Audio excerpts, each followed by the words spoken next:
So good morning from my side. My name is Antonello Monti. I'm professor at RWTH Aachen, and I'm involved in the Open Day project looking at the energy vertical. In my presentation, I will quickly give you an overview of what we have been learning in the project, in the state of the reference architecture in the energy systems.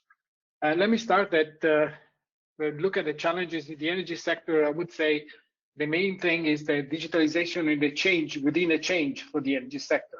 So because of political pressure, the energy systems is also going through a significant internal transformation. So this digitalization on one hand is an enabler of this transformation, but also an extra challenge for a system that is already changing in a significant, I would say, quite relevant way. And it's a change, I would like to stress, that is not only technical, but also social, with the idea to build a more customer-centric grid.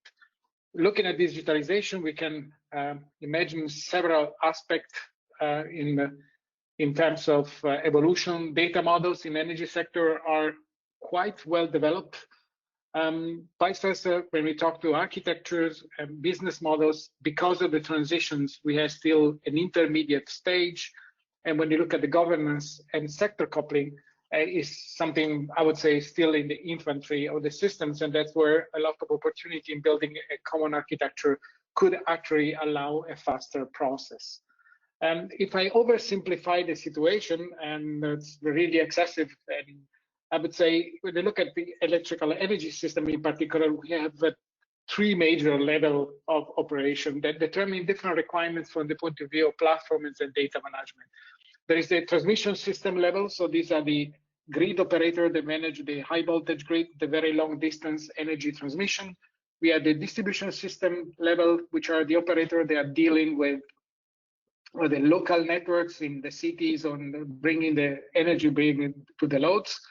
And then at the end, we have the customer level, so everybody's connected to the grid.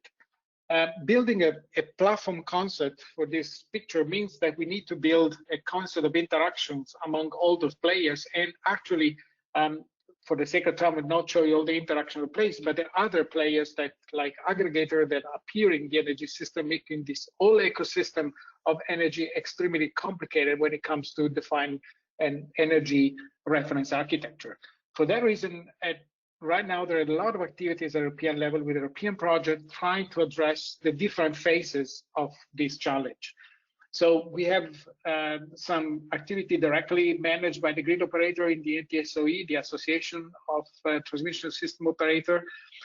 We have very important the project looking at the interaction between the different layers, which are defining some reference architecture. I will briefly introduce in a couple of slides.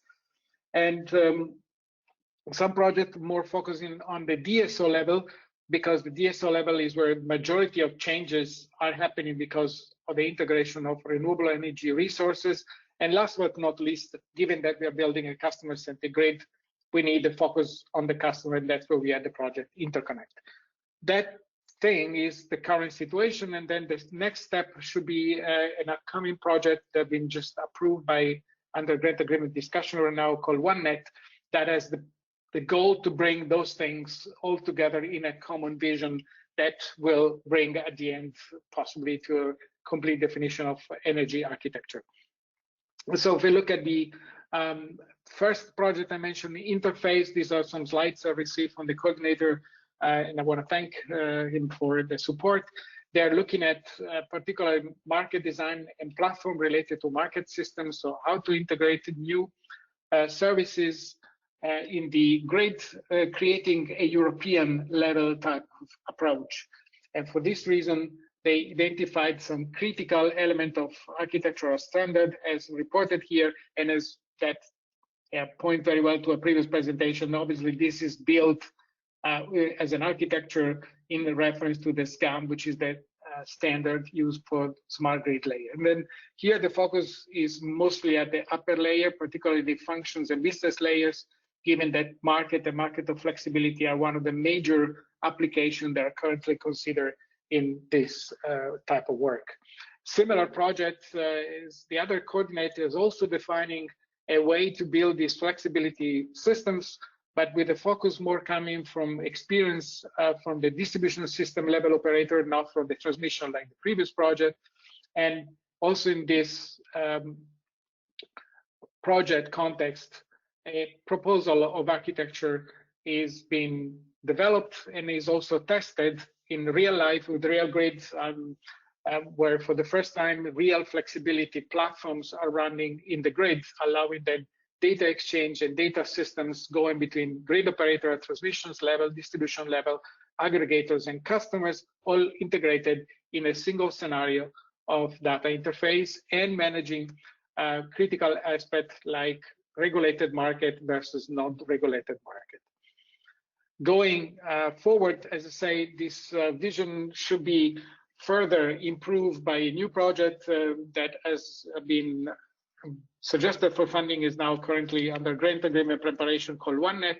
This will bring these two efforts together, and also the effort of other projects to define a common view that will enable a very open type of market system across Europe. But one critical point appearing from here, given the different regulations in the different countries, it will be really hard to really come to a single monolithic solution, while the expectation is that there will be several local country-dependent solutions, but with the possibility of open plug-in points that allow integration of platform with each other and a free flow of data across country, across level, across operators.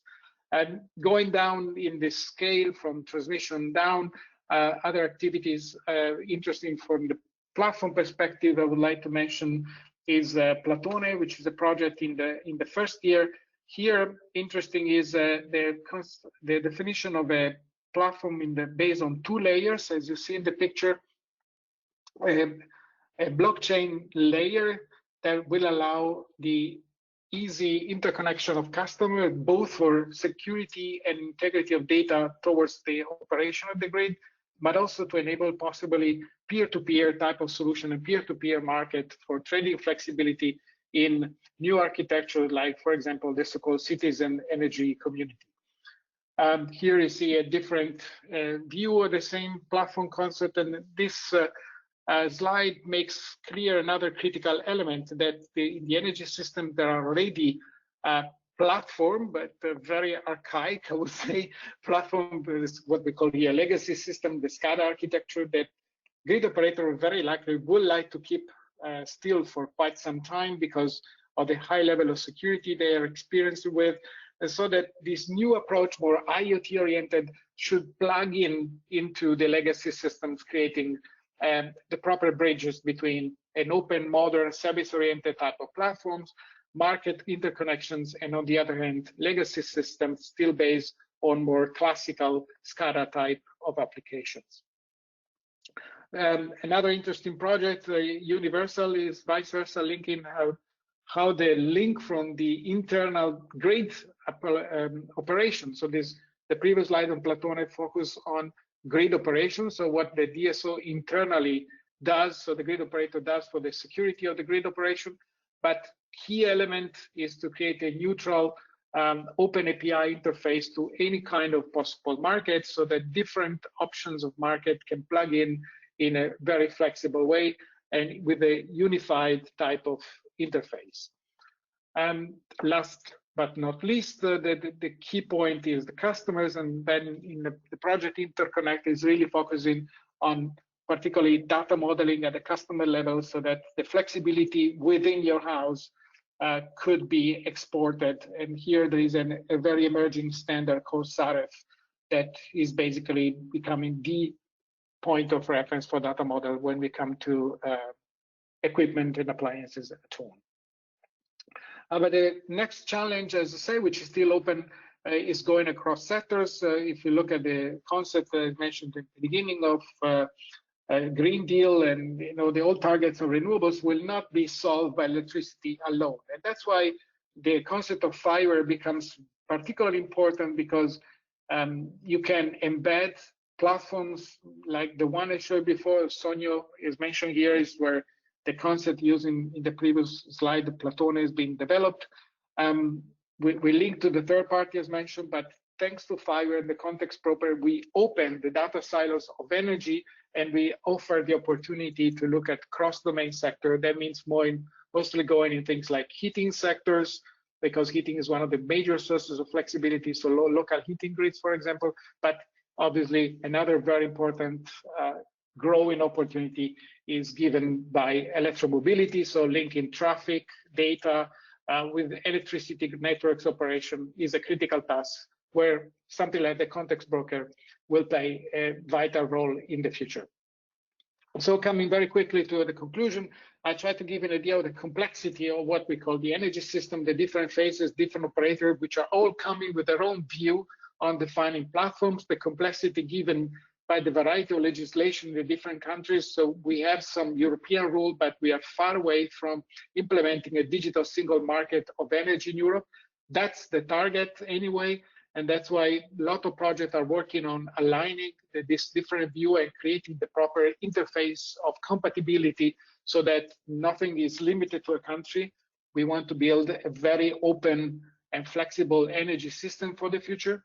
But to build this flexibility element, the sector coupling is a key element, which is still at the very entry at this point. But here, the good news is that something like the standardized already, like the context broker coming from fiber, allows the energy system to quickly and easily integrate with other infrastructure, building a system of systems that will fully exploit the availability and flexibility that hopefully will be there in the future.